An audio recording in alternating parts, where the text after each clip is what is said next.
ನಮಸ್ಕಾರ ಸ್ನೇಹಿತರೆ, ನಾವು ಈ ಒಂದು ವಿಡಿಯೋದಲ್ಲಿ GPSTR 2026ಕ್ಕೆ ಸಂಬಂಧಪಟ್ಟ ಹಾಗೆ ಒಂದಷ್ಟು ಚರ್ಚೆಯನ್ನು ಮಾಡ್ತಾ ಹೋಗೋಣ.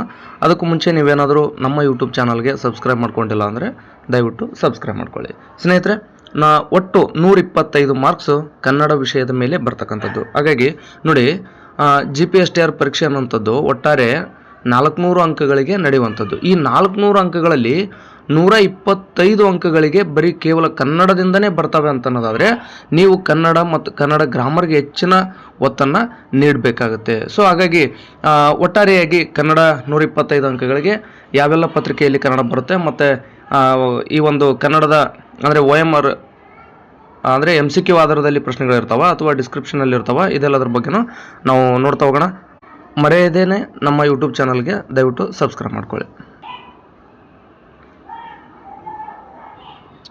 ಸ್ನೇಹಿತರೆ, ತಾವಿಲ್ಲಿ ನೋಡ್ಬೋದು ಒಟ್ಟಾರೆಯಾಗಿ GPSTRನಲ್ಲಿ 3 ಪತ್ರಿಕೆಗಳಿರ್ತವೆ. ಆ 3 ಪತ್ರಿಕೆಗಳು ಯಾವುವು ಅಂತ ನೋಡೋದಾದರೆ, ಫಸ್ಟ್ ಅಂದರೆ ಪೇಪರ್ 1 ಏನಿದೆ ಅದು GK ಪೇಪರ್ ಆಗಿರುತ್ತೆ. ಎರಡನೇ ಪೇಪರು ನಿಮ್ಮ ಆಪ್ಷನಲ್ ಸಬ್ಜೆಕ್ಟ್ ಆಗಿರುತ್ತೆ. ಅಂದರೆ ನೀವು ಇಂಗ್ಲೀಷ್ ಟೀಚರ್ ಆಗಿರ್ಬೋದು, ಸೋಷಿಯಲ್ ಸೈನ್ಸು, ಆನಂತರ ಸೈನ್ಸು, ಮ್ಯಾಥ್ಸು, ಹೀಗೆ ನಿಮ್ಮ ಯಾವುದು ಆಪ್ಷನಲ್ ಸಬ್ಜೆಕ್ಟ್ ಇರುತ್ತೋ ಅದರ ಪೇಪರ್ 2 ಅದು ನಿಮ್ಮ ಆಪ್ಷನಲ್ ಆಗಿರುತ್ತೆ.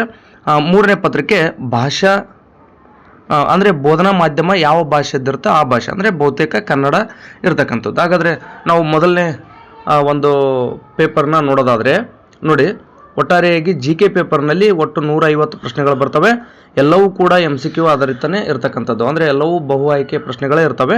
ನೀವು ಒಂದು ಪ್ರಶ್ನೆಗೆ ಸರಿಯಾಗಿ ಉತ್ತರ ಕೊಟ್ಟರೆ 1 ಅಂಕ, ಅಂದರೆ 150 ಪ್ರಶ್ನೆಗಳು 150 ಅಂಕಕ್ಕೆ ಈ ಪೇಪರ್ 1 ಇರುತ್ತೆ. ಅದರಲ್ಲಿ 25 ಪ್ರಶ್ನೆಗಳು ಕನ್ನಡದ ಮೇಲೆ ಬರ್ತವೆ. ಇದು ನಿಮಗೆ ಸ್ಪಷ್ಟನೆ ಇರಲಿ. ಇಂಗ್ಲೀಷ್ 25, ಹಾಗೆ ಈ ಒಂದು GK 25, ಸೈಕಾಲಜಿ 50, ಮೌಲ್ಯ ಶಿಕ್ಷಣ ಮತ್ತು ಆರೋಗ್ಯ ಶಿಕ್ಷಣ 15, ಗಣಕಯಂತ್ರ ಅಂದರೆ ಕಂಪ್ಯೂಟರ್ 10 ಪ್ರಶ್ನೆಗಳು ಬರ್ತಕ್ಕಂಥದ್ದು. ಹಾಗಾದರೆ ನೋಡಿ, ನಾವೀಗ ಕೇವಲ ಕನ್ನಡದ ಬಗ್ಗೆ ಮಾತಾಡ್ತಾ ಇದ್ದೀವಿ. ಹಾಗಾಗಿ ಉಳಿದ ವಿಚಾರಗಳನ್ನು ನೋಡೋದಕ್ಕಿಂತ ನಾವು ಕನ್ನಡದ ಮೇಲೆ ಹೆಚ್ಚು ಫೋಕಸ್ ಮಾಡೋಣ. ನೋಡಿ, ಕನ್ನಡ ಭಾಷೆ ಒಟ್ಟು 25 ಅಂಕಗಳಿಗೆ MCQ ಆಧಾರದ ಮೇಲೆ ಪ್ರಶ್ನೆಗಳು ಬರ್ತವೆ GK ಪೇಪರ್ನಲ್ಲಿ. ನೋಡಿ, ಇದನ್ನು ನೆನ್ಪಿಟ್ಕೊಳ್ಳಿ. ಅದಾದ ನಂತರ ಇಲ್ಲಿ ಪೇಪರ್ 2 ಏನಿದೆ ನಿಮ್ಮ ಆಪ್ಷನಲ್ ಸಬ್ಜೆಕ್ಟ್ ಅಂತ ಹೇಳಿದೆ. ಇಲ್ಲಿ ಸೈನ್ಸು, ಮ್ಯಾಥ್ಸು, ಆನಂತರ ಸೋಷಿಯಲ್ ಸೈನ್ಸು, ಹಾಗೆ ಇಂಗ್ಲೀಷ್ ಇರುತ್ತೆ. ನಾವು ಇದನ್ನ ಇಲ್ಲಿ ಬಿಟ್ಟಾಕೋಣ, ಯಾಕಂದರೆ ನಾವು ಕನ್ನಡದ ಬಗ್ಗೆ ಚರ್ಚೆ ಮಾಡ್ತಾ ಇದ್ದೀವಿ. ನೆಕ್ಸ್ಟ್ ಪೇಪರ್ 3 ನೋಡಿ ಸ್ನೇಹಿತರೆ, ಇಲ್ಲಿ ನೀವು ಹೆಚ್ಚು ಗಮನ ಕೊಟ್ಟು ನೋಡಬೇಕಾಗುತ್ತೆ. ಯಾಕೆಂದರೆ ಇಲ್ಲಿ ನೋಡಿ, ಅಂಕಗಳು ಗರಿಷ್ಠ ಅಂಕಗಳು ಎಷ್ಟು ಅಂತಂದರೆ 100 ಅಂಕಗಳಿಗೆ ಈ ಒಂದು ಪತ್ರಿಕೆ ಇರತಕ್ಕಂಥದ್ದು. ಅಂದರೆ ಪೇಪರ್ 3 100 ಅಂಕಗಳಿಗೆ ಇರುತ್ತೆ. ಹಾಗಾದರೆ ಇದು ಬಹು ಆಯ್ಕೆ ಪ್ರಶ್ನೆಗಳ ಅಂತಂದರೆ ಅಲ್ಲ, ಇದು ಡಿಸ್ಕ್ರಿಪ್ಟಿವ್ ಆಧಾರಿತವಾಗಿ ಇರುತ್ತೆ. ಅಂದರೆ ಅಲ್ಲಿ ಪ್ರಶ್ನೆಗಳಿರ್ತವೆ, ನೀವು ಅವುಗಳಿಗೆ ವಿವರಣಾತ್ಮಕವಾಗಿ ಉತ್ತರವನ್ನು ಬರೆಯುವಂಥದ್ದಿರುತ್ತೆ. ಹಾಗಾಗಿ ನೋಡಿ, ಒಟ್ಟು 25 ಅಂಕಗಳಿಗೆ ಬಹು ಆಯ್ಕೆ ಪ್ರಶ್ನೆಗಳಿದ್ದರೆ ಇನ್ನು 100 ಅಂಕಗಳಿಗೆ ವಿವರಣಾತ್ಮಕವಾದಂಥ ಪ್ರಶ್ನೆಗಳು ಇರ್ತವೆ, ನೀವು ಉತ್ತರಿಸಬೇಕಾಗತ್ತೆ. ಈಗ ನಿಮಗೆ ಒಂದು ಕ್ಲಾರಿಟಿ ಸಿಕ್ಕಿದೆ ಅಂತ ನಾನು ಅಂದ್ಕೊಂಡಿದ್ದೀನಿ. ಹಾಗಾದರೆ ನೀವು ನೋಡ್ಬೋದು, 125 ಅಂಕಗಳಿಗೆ ಕೇವಲ ಕನ್ನಡ ವಿಷಯದ ಮೇಲೇ ಪ್ರಶ್ನೆಗಳು ಬರ್ತವೆ. ನೋಡಿ, ಇಂಗ್ಲೀಷು 25 ಪ್ರಶ್ನೆಗಳು, GK 25, ಸೈಕಾಲಜಿ 50, ಮೌಲ್ಯ ಶಿಕ್ಷಣ ಆರೋಗ್ಯ ಶಿಕ್ಷಣ 15, ಗಣಕಯಂತ್ರ 10, ಹೀಗೆ ಬೇರೆ ಬೇರೆ ವಿಷಯಗಳ ಮೇಲೆ ಸ್ವಲ್ಪ ಪ್ರಶ್ನೆಗಳು ಬರ್ತವೆ. ಹಾಗೆಯೇ ನಿಮ್ಮ ಒಂದು ಆಪ್ಷನಲ್ ಸಬ್ಜೆಕ್ಟ್ ಏನಿರುತ್ತೆ ಅದ್ರ ಮೇಲೂ ಕೂಡ 150 ಪ್ರಶ್ನೆಗಳು ಬರ್ತವೆ. ಇದನ್ನು ಕೂಡ ನೀವು ಮರೆಯುವಂತಿಲ್ಲ. ಹಾಗಾದರೆ ನೀವು ಸೋಷಿಯಲ್ ಸೈನ್ಸ್ ಟೀಚರ್ ಆಗಬೇಕು ಅಂದರೆ ಅಲ್ಲಿ 150 ಪ್ರಶ್ನೆಗಳು, ಅಂದರೆ 50 MCQ, ಇನ್ನು 100 ಅಂಕಗಳಿಗೆ ಡಿಸ್ಕ್ರಿಪ್ಟಿವ್. ಮತ್ತು ಇಲ್ಲಿ ಅಂದರೆ ಕನ್ನಡ ಈಗೇನು ಹೇಳಿದೆ ಇದು 100 ಅಂಕಗಳಿರುತ್ತೆ. ಮತ್ತು ಇಲ್ಲಿ GKನಲ್ಲಿ 25 ಅಂಕಗಳಿರುತ್ತೆ. ಒಟ್ಟಾರೆಯಾಗಿ 125 ಅಂಕಗಳಾಗ್ತವೆ. ಅಂದರೆ ಕನ್ನಡಕ್ಕೆ ನಾವು ಏನು ಓದಬೇಕು ಅಂದರೆ ನೋಡಿ, ಆಯಾ ಬೋಧನಾ ಮಾಧ್ಯಮದ ಭಾಷಾ ಸಾಮರ್ಥ್ಯದ ಮೇಲೆ ಕೇಳ್ತಾರೆ. ಅಂದರೆ ಇಲ್ಲಿ ಇಂಗ್ಲೀಷ್ ಯಾರು ಇರ್ತೀರಿ ಅವ್ರಿಗೆ ಈ 3ನೇ ಪತ್ರಿಕೆ ಇರೋದಿಲ್ಲ. ಇದು ನಿಮಗೆ ಗೊತ್ತಿರಲಿ. ನೋಡಿ, ಯಾರೆಲ್ಲ ಇಂಗ್ಲೀಷ್ ಟೀಚರ್ ಆಗಬೇಕು ಅಂತ ಅಂದ್ಕೊಂಡಿರ್ತೀರಿ ಅವರು GK ಪೇಪರ್ 1 ಅಂದರೆ ಪೇಪರ್ 1 ಮತ್ತು ಪೇಪರ್ 2 ಇಷ್ಟನ್ನು ಓದ್ಕೊಂಡ್ರೆ ಸಾಕು, ಅವರಿಗೆ ಕನ್ನಡ ಪತ್ರಿಕೆ ಇರೋದಿಲ್ಲ. ಇದು ಸ್ಪಷ್ಟನೆ ಇರಲಿ. ಯಾಕೆ ಅವ್ರಿಗೆ ಇರೋದಿಲ್ಲ ಅಂತಂದರೆ ಇಂಗ್ಲೀಷ್ನ ನೀವು ಇಂಗ್ಲೀಷ್ನಲ್ಲೇ ಟೀಚ್ ಮಾಡ್ತೀರಿ ವಿನಃ ಕನ್ನಡದಲ್ಲಿ ಟೀಚ್ ಮಾಡೋದಲ್ಲ. ಅಂದರೆ ಅದು ಬೋಧನಾ ಮಾಧ್ಯಮ ಆಗೋದಿಲ್ಲ. ನಿಮ್ಮ ಬೋಧನಾ ಮಾಧ್ಯಮ ಇಂಗ್ಲೀಷ್ನವ್ರದ್ದು ಇಂಗ್ಲೀಷ್ನಲ್ಲೇ ಇರುತ್ತೆ. ಆದರೆ ಸಮಾಜ ವಿಜ್ಞಾನ ಅಂತಕ್ಕಂಥದ್ದು ಕನ್ನಡ ಭಾಷೆಯಲ್ಲಿ ನಾವು ಪಾಠ ಮಾಡ್ತೀವಿ, ವಿಜ್ಞಾನವನ್ನು ನಾವು ಕನ್ನಡ ಮಾಧ್ಯಮದಲ್ಲಿ ಪಾಠ ಮಾಡ್ತೀವಿ, ಹಾಗೆಯೇ ಗಣಿತವನ್ನು ಕೂಡ ನಾವು ಕನ್ನಡ ಮಾಧ್ಯಮದಲ್ಲಿ ಪಾಠ ಮಾಡ್ತೀವಿ. ಈ ಕಾರಣಕ್ಕೋಸ್ಕರ ಏನಾಗುತ್ತೆ, ಬೋಧನಾ ಮಾಧ್ಯಮ ಏನು ಇದೆ ಆ ಬೋಧನಾ ಮಾಧ್ಯಮ ಅಂದರೆ ಕನ್ನಡದಲ್ಲಿ ನಾವು ಎಷ್ಟು ಭಾಷಾ ಸಾಮರ್ಥ್ಯವನ್ನು ಹೊಂದಿದ್ದೀವಿ ಅಂತೇಳಿ ತಿಳ್ಕೊಳ್ಳೋದಕ್ಕೋಸ್ಕರ ಪತ್ರಿಕೆ 3 ಇಟ್ಟಿರ್ತಾರೆ. ಇದು ನಮಗೆ ಗೊತ್ತಿರಬೇಕಾದಂಥ ಪ್ರಮುಖ ಮಾಹಿತಿ. ನಿಮಗೆ ಸ್ಪಷ್ಟನೆ ಸಿಕ್ಕಿದೆ. ಯಾರೆಲ್ಲ ಇಂಗ್ಲೀಷ್ ಟೀಚರ್ ಆಗಬೇಕು ಅಂದ್ಕೊಂಡಿರ್ತೀರಿ ಅವರಿಗೆ ಕಡ್ಡಾಯ ಕನ್ನಡ ಅನ್ನೋದಕ್ಕಿಂತ ಈ ಪೇಪರ್ 3 ಇರೋದಿಲ್ಲ, ನಿಮಗೆ ಸ್ಪಷ್ಟನೆ ಇರಲಿ.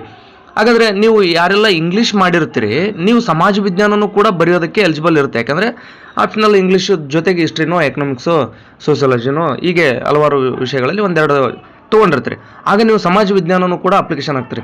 ಯಾವಾಗ ನೀವು ಸಮಾಜ ವಿಜ್ಞಾನವನ್ನು ಕೂಡ ಅಪ್ಲಿಕೇಶನ್ ಹಾಕ್ತೀರಿ ಆಗ ನೀವು ಪೇಪರ್ 3 ಬರಿಬೇಕಾಗುತ್ತೆ. ಯಾಕೆಂದರೆ ಸಮಾಜ ವಿಜ್ಞಾನ ಟೀಚರ್ ಆದ್ರಿ, ಇಂಗ್ಲೀಷ್ ಆಗಲಿಲ್ಲ, ಒಂದು ವೇಳೆ ಇಂಗ್ಲೀಷ್ ಆಗಲಿಲ್ಲ ಸಮಾಜ ವಿಜ್ಞಾನ ಆದ್ರಿ ಅಂತಂದರೆ ಆಗ ಏನಾಗುತ್ತೆ, ಸಮಾಜ ವಿಜ್ಞಾನ ನೀವು ಬೋಧನೆ ಮಾಡ್ತಕ್ಕಂಥದ್ದು ಕನ್ನಡ ಮಾಧ್ಯಮದಲ್ಲಿ. ಆ ಕಾರಣಕ್ಕೋಸ್ಕರ ಕನ್ನಡ ಭಾಷಾ ಸಾಮರ್ಥ್ಯ ಪತ್ರಿಕೆಯನ್ನು ನೀವು ಬರೀಲೇಬೇಕಾಗುತ್ತೆ.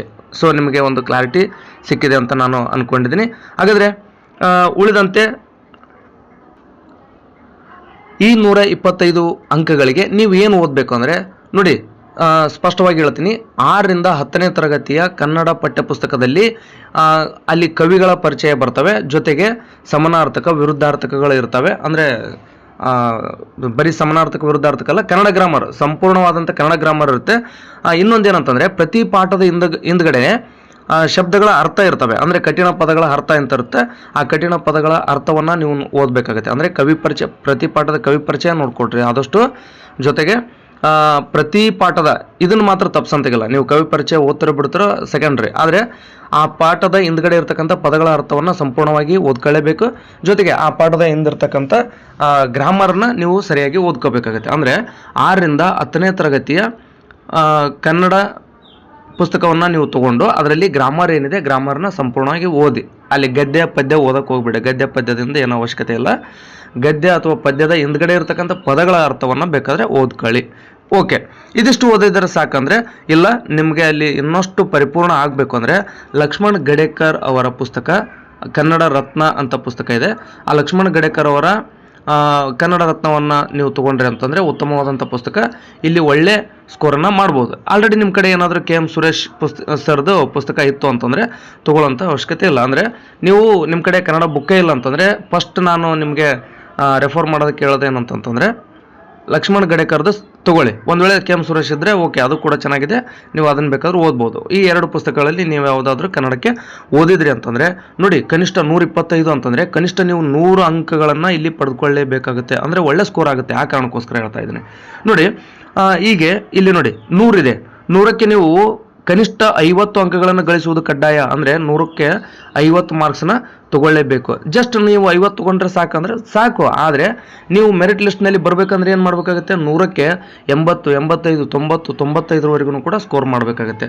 ಹಾಗಾದರೆ ಇದನ್ನು ಕೇವಲ ಕಡ್ಡಾಯ ಪತ್ರಿಕೆನ ಅಥವಾ ಇದನ್ನೇನಾದರೂ ಮೆರಿಟ್ ಲಿಸ್ಟ್ಗೆ ಈ ಸ್ಕೋರನ್ನು ಹಿಡಿತಾರೆ ಅನ್ನೋದಾದರೆ ನೋಡಿ, ಕೇವಲ ಈಗ KPSC KA ಏನು ಮಾಡ್ತಾರೆ, ಕಡ್ಡಾಯ ಕನ್ನಡ ಅಂತಂದು ಎಕ್ಸಾಮನ್ನು ಬರೆಸ್ತಾರೆ.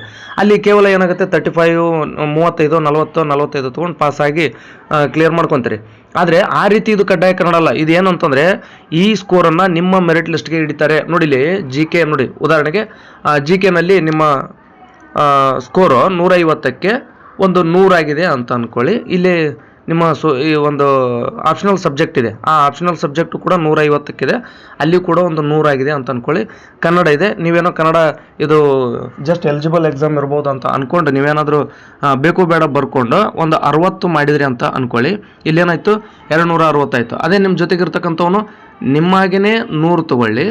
ಹಾಗೆ ಇಲ್ಲಿ ಪೇಪರ್ 2ನಲ್ಲಿ ಕೂಡ ನಿಮ್ಮ ಹಾಗೆಯೇ 100 ತೊಗೊಳ್ಳಿ. ಅವರು ಕನ್ನಡವನ್ನು ಸ್ವಲ್ಪ ಚೆನ್ನಾಗಿ ಓದ್ಕೊಂಡು ಒಂದು 70, 80 ಸ್ಕೋರ್ ಮಾಡಿದ್ರು ಅಂತಂದರೆ ಅಲ್ಲಿ ಅವ್ರ ಸ್ಕೋರ್ ಜಾಸ್ತಿ ಆಯ್ತಲ್ವ.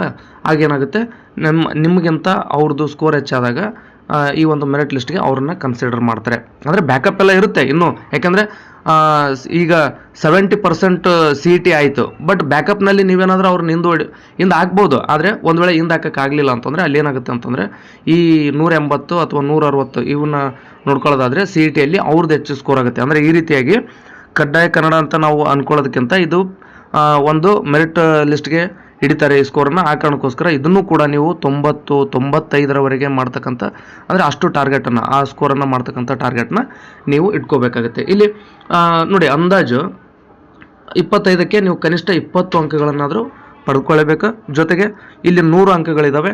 100 ಅಂಕಕ್ಕೆ ಕನಿಷ್ಠ ನೀವು 85, ಕನಿಷ್ಠ ಅಂದ್ರೂ ಕೂಡ ನೀವು 85 ತೊಗೊಳ್ಳೇಬೇಕು. ಅಂದರೆ 105ರಿಂದ 110ರವರೆಗೆ ಈ ಸ್ಕೋರನ್ನು ಮಾಡ್ಕೊಂಡ್ರೆ ಅಂದರೆ ಒಂದು ಒಳ್ಳೆ ಸ್ಕೋರ್ ಆಗುತ್ತೆ. ಅಂದರೆ ನೀವು ಮುಂದೆ ಒಂದು ಲಿಸ್ಟಲ್ಲಿ ಬರ್ತಕ್ಕಂಥ ಚಾನ್ಸಸ್ ಇರುತ್ತೆ. ಯಾಕಂದರೆ ಕನ್ನಡನೇ ಸ್ವಲ್ಪ ಈಸಿ ಆಗ್ತಕ್ಕಂಥದ್ದು. ಇಲ್ಲಿ ನೀವು ಒಳ್ಳೆ ಸ್ಕೋರ್ ಮಾಡಿದ್ರಿ ಅಂದರೆ ನಿಮ್ಗೆ ಅನುಕೂಲ ಆಗುತ್ತೆ. ಅದೇ ನೋಡಿ, ಕೆಲವರಿಗೆ ಇಂಗ್ಲೀಷ್ ಟಫ್ ಆಗುತ್ತೆ, ಹಾಗೆ ಸೈಕಾಲಜಿ ಟಫ್ ಆಗುತ್ತೆ, GK ಟಫ್ ಆಗುತ್ತೆ, ಕಂಪ್ಯೂಟರ್ ಟಫ್ ಆಗುತ್ತೆ.